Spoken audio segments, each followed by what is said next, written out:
Hello, today we're going to look at how to make JavaScript abstract syntax trees by hand. Not with a lot of detail, but just enough to get your point across.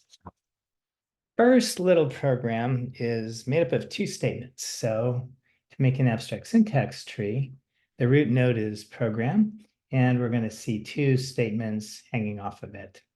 The first one you can see is a call of some sort, and calls have a callee, and then they have some arguments. In this case, there's only one argument, so we'll just bring off one child of this node right here. The callee is console.log. And console.log is what we call a member expression. It's made up of an object console with a property log.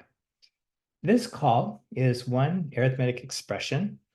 We know from precedence that the subtraction has the lowest precedence. So subtraction goes here. There's some multiplication on its left and a remainder on its right. What are we multiplying? 3 and p dot x. We have another member expression, which is drawn like so. What we have over here is 10.5 on the left of the remainder. And then we have a sub 2. This is another member expression. It's a computer member expression. This is drawn with square brackets in JavaScript. The object over here is a, and the property, which is an expression, is computed here. It's just 2. Other side is a while statement. So let's go with while over here. Whiles have a test and a body. The test is the literal true. And what we have in here is a call. We are calling read with 2 arguments. We can put all the arguments off like so, or we can just say, my arguments is known to be an array, and you can show the array like this and hang 2 things off of here if you like. The first argument is the identifier x, and the second one is the string literal x. And there you go. That's the first example. For the second example, we have another script or program with 2 statements. The first one's a variable declaration whose kind is let, and this could be let or const. There's an old bar in JavaScript that nobody uses anymore, so let's make this one be a let. And the second one over here is going to be a call. We can just put this here for now. So in a variable declaration, I mean, strictly in JavaScript, you have multiple declaratories, but in this case, there's just one. So let's put the 2 pieces right here. The left-hand side of a variable declaration is some sort of a pattern. Usually it's just an identifier, but in this case, it's an array pattern over here. And just to be very explicit about it, we'll actually write down that it's an array pattern. And the elements of the array we can hang off here as x and y. The other side over here is an array expression. And again, to make this very explicit, we'll say it's an array expression. And then we can hang off all of the values of the array expression here. There's only 2. The first one's 3, and the second one is an expression using the nullish coalescing operator with the 0 over here. And on the left-hand side, you can see it's another one of these member expressions, but it's an optional member expression over here. So instead of a dot, we have question mark dot, and here's p and x. So this you might recall from some JavaScript, that if p is null or undefined, then the whole thing becomes undefined. Otherwise, if p is an object, we take out p dot x. Okay, so what are we calling over here? Okay, so we're calling a function named receive, apparently. Don't put a circle around there. Let's call this receive. And then we have a rather complex value right here. This is actually, looks like some sort of an object, chat id.message, and we're looking at its content part. So let's write it like this. Our argument is going to have a property, computer property, which is string literal content. And then the array value itself is chat id.message. So it's .message over here, and then we have under here computer member expression, chat, and ID. We say in JavaScript that these square brackets are computer member expressions because what you have inside of the square brackets is an expression. In this case, it's ID, an identifier. So probably represent a variable that we look up, and that's going to be the property. Okay, whereas with .message, that is a non-computer property. because message is itself the name of the property. And this is how the second example goes. All right, let's move on to the third example. Third example has imports and exports. So again, it's a program with two statements. First one is an import. Second one is an export. What are we importing over here? Well, here we have an object pattern. So the idea is in the when you do the import from the module trig, I'll just put trig right here. There's going to be a bunch of things exported from it all in an object, and we're going to have sine and cosine here. Now, in the pattern, patterns have multiple properties. So in this object pattern, what are the two properties? Well, this is like saying the key is sine and the value is sine. This is what's called a shorthand property. Shorthand properties just have one one thing there. So the key and the value are supposed to be the same. I like to just show it with one little child note here. So if I actually said sine colon sine, I would have shown it in two parts, but we'll get to one of those examples later, I think. Anyway, you have an object pattern, sine and cosine are both properties over here. And then when we export, okay, what are we exporting? Okay, you always export one thing. And in this case, it's a kind of a declaration. So we're exporting a declaration and it's a const declaration. So I'm gonna write const here. And then what are we consting? Well, pi and some expression over here. What is this expression? It's a call of the function cosine on, well, this looks like, be careful here, this looks like the literal -1, but -1 is not a literal. The literal is 1.0. There's an operator over here, a negation operator, which needs to be called. I need to separate out that operator from the actual literal. That's our final tree. Next step. All right, this program over here has a single export, and this single export declaration is a class. Now, classes have, well, there's, first of all, class has a name.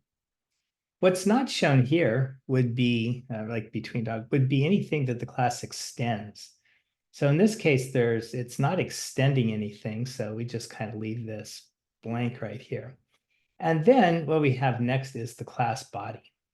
So this class body is a sequence of 4 little class members. So there's 4 things in the class. So I'm going to draw it over here with like a little array thing. And then we're going to put our 4 values in here.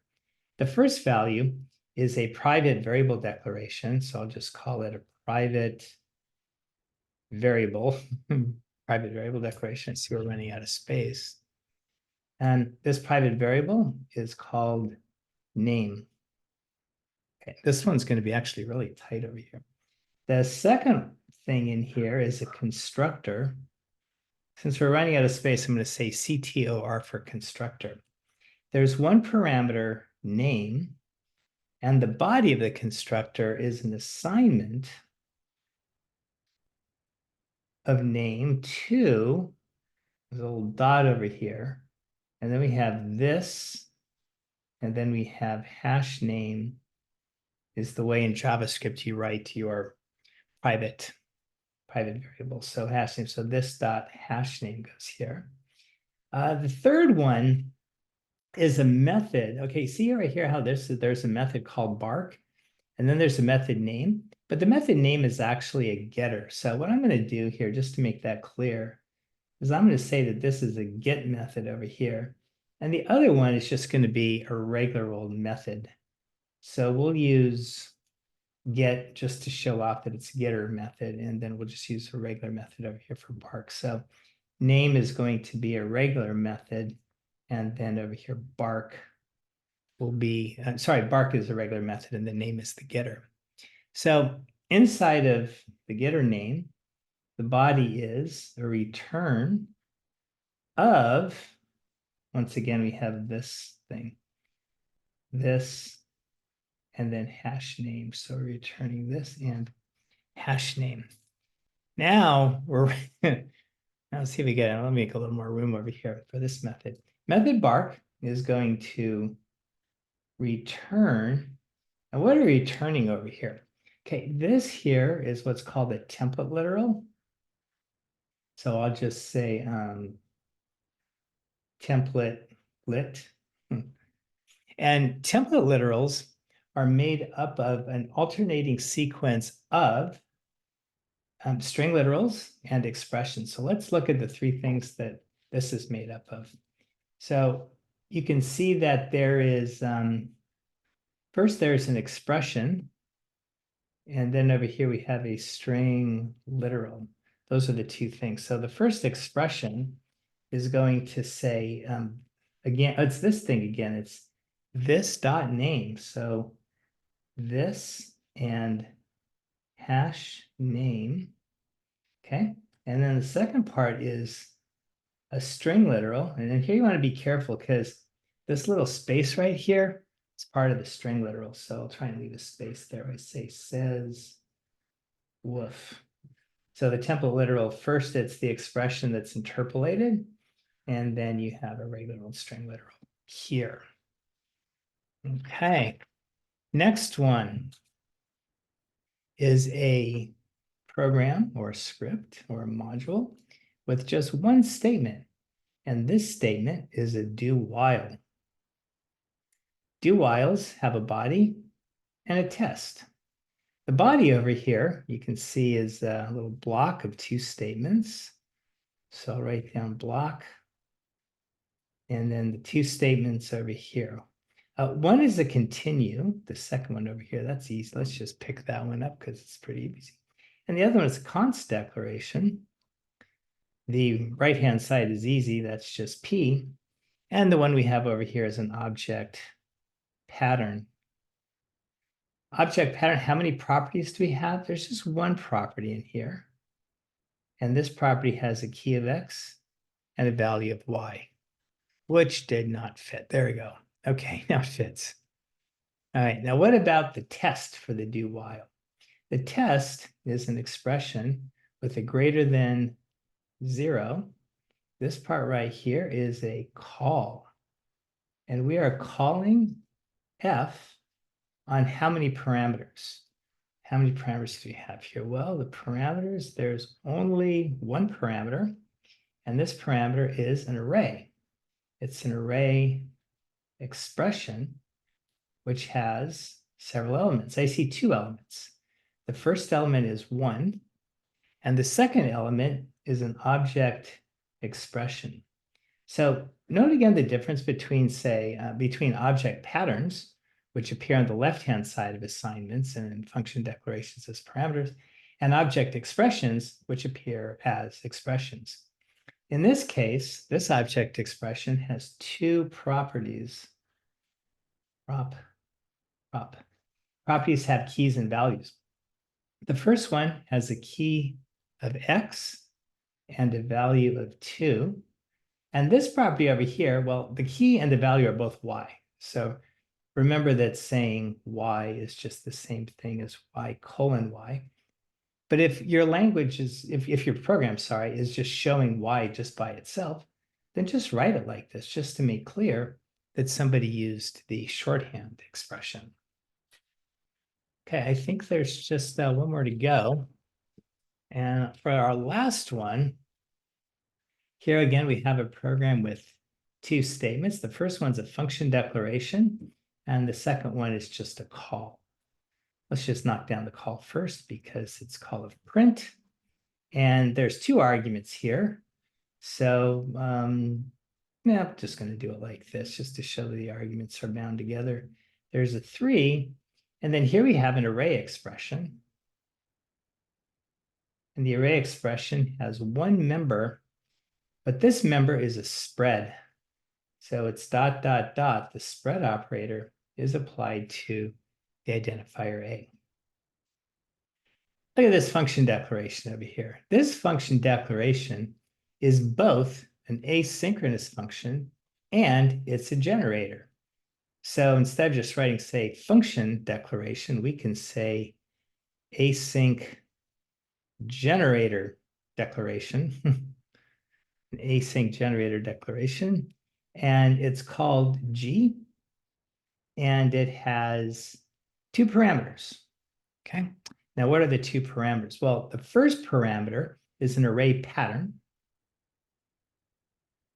Array pattern, and its two elements are X and Y.